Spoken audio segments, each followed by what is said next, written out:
Yo, what is good YouTube? It is your boy Swiftly back with another NBA 2K25 video, and in today's video I have another episode of Rare Builds for you guys. As you can see on your screen, today's episode we are actually going to be creating a sharpshooting point forward. So with that being said, let's jump right into the build. Now obviously if you want to make this build, you have to make it at the small forward position if you want the point forward variation. Build name, height, I went 6'6", 215 with a 6'7" wingspan. You could tweak this to your liking, but do keep in mind if you want the sharpshooting name, you have to reach a certain threshold when it comes to shooting.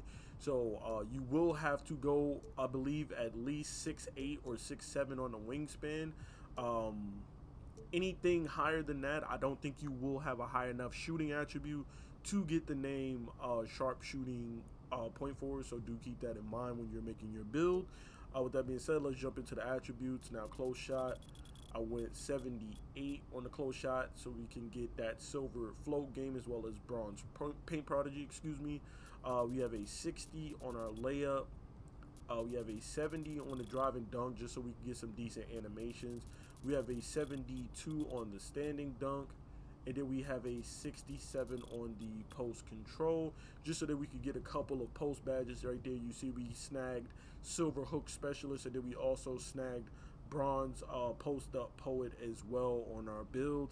And then we'll also be able to snag post fade phenom as well as post powerhouse as well on our build. So you know, a little bit of post control can go a long way. If you can reach that threshold of like 61, 67 or 77, it will go a long way in, you know, with the badges that you will be able to unlock for your build. Moving on to the shooting, we are going to have a 92 on the midi and then a 92 on the 3-ball. Now obviously you can look, I'll back out and show you guys, but you can look and see that you can get up to a 98 mid-range on this build as well as a 93 3-ball on this build. So obviously we will be using cap breakers on that. I wouldn't mind going up to a 97, putting +5 on our mid-range and then +1 on our 3, just so that we can get gold limitless range, which will then be able to use a +1 on that and get Hall of Fame limitless range if you want, or you know, if that's something that you want to do. And then also, if you want to make some tweaks to this build, you can put your mid-range up to a 93, just so that when you put your +5 on there, you will cap out and hit that 98, which is the max rating on this build. So then you'll be able to max out your mid-range and your 3 on this build if you want to do that. If not, you can leave it at a 92. There's nothing wrong with that. Just saying that that's just something that you can do. For the free throw, I did max it out and go 99, but obviously that's just what I like to do because I only play 5v5 modes. I don't really play park or theater or anything like that. So free throw benefits me greatly. Obviously, if that's not the case for you, then you can leave that free throw off, go 75, 80 on your free throw, and then put those extra points elsewhere if you choose to do so. And then for the playmaking, obviously we're gonna have some pretty decent playmaking because this is a point forward build. So for the pass accuracy, we're going to have an 87 on the pass, we're going to have a 77 on the ball handle, and we're going to have a 71 on the speed with ball. Obviously 87 getting us bronze bailout, versatile visionary, and then gold break starter with gold dimer.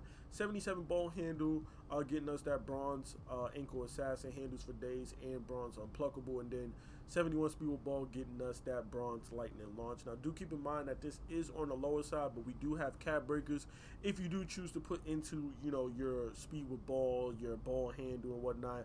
Pass accuracy is pretty much fine. I wouldn't touch that, but I wouldn't mind putting my, you know, ball handle up, you know, or even putting my speed with ball up, maybe going up to an 80 on the ball handle and then like a 75 with speed with ball, throwing a +1 on that and getting, you know, silver lightning launch up to a gold, you know, or, you know, just getting silver unpluckable up to a gold as well too on that way. It's totally up to you what you choose to do with your cap breakers, though. It's just something that I would look into. Then moving on to the defense, we do have a 61 on the interior defense. We have a 71 on the perimeter defense. Then we have a 60 on the steal, and then we have a 68 on the block. Now, what that is going to do is 61 interior defense, nothing crazy. 71 perimeter defense, just enough to play good defense to stay in front of our man, as well as unlocking that bronze challenger badge, which is going to help bolster our shot contest when we get out there and try to contest some shots.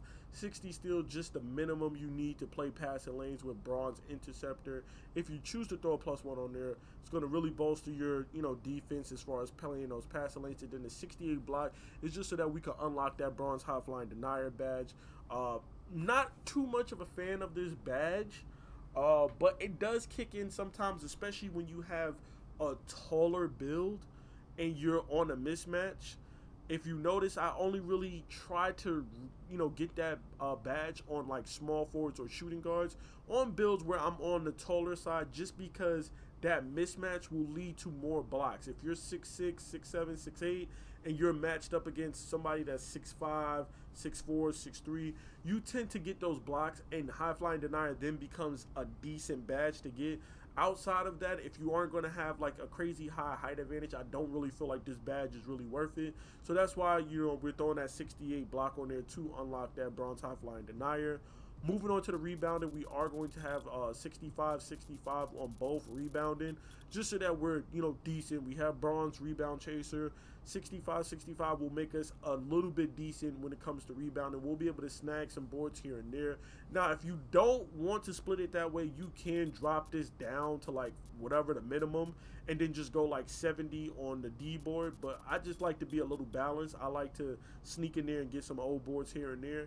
And 60 with bronze rebound chaser, possibly even silver rebound chaser, will go a long way. So that's why I did that. And then finally, for our physicals, we're looking at an 86 on the speed, which is going to make us pretty fast. Let me drop that down.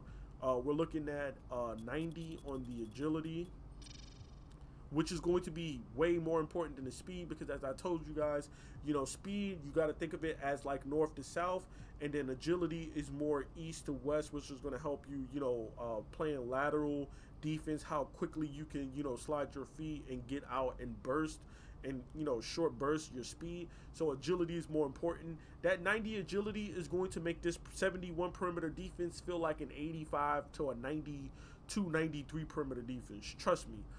That 90 agility is going to go a long way when it comes to that perimeter defense being so low as it is. It's not going to help too much on the shot contest, but it is going to help a ton when it comes to staying in front of your man. And then for the strength, we're looking at a 73 on the strength, which is going to help get us gold, strong handle, bronze box out beast, brick wall, movable enforcer, and bronze post powerhouse. And then finally for our vertical, we're going to put that up there like that to a 66. And then I still have points left over, which I don't know why I have points left over, because I pretty much put up everything that I was supposed to put up. But I mean, I guess we can always put this. I'm trying to think, where can I put this? Put it on strength, and then I guess rebounding. 74 isn't going to get us anything. I'd rather have a little bit better rebounding. I don't know why I had points left over, but hey, man, so be it. Then, of course, when we create our build, we'll see these shades of. We see Jamal Mashburn, we see Desmond Bain, and we also see Dylan Brooks for our shades of. And then, of course, our build name, which is none other than our sharpshooting point forward. So that you have it. This is my sharpshooting point forward build for NBA 2K25. Please be sure to drop a like, comment, and subscribe for more NBA 2K25 content, and, of course, more rare builds like this. I'm out, y'all. Catch y'all in the next one. Peace.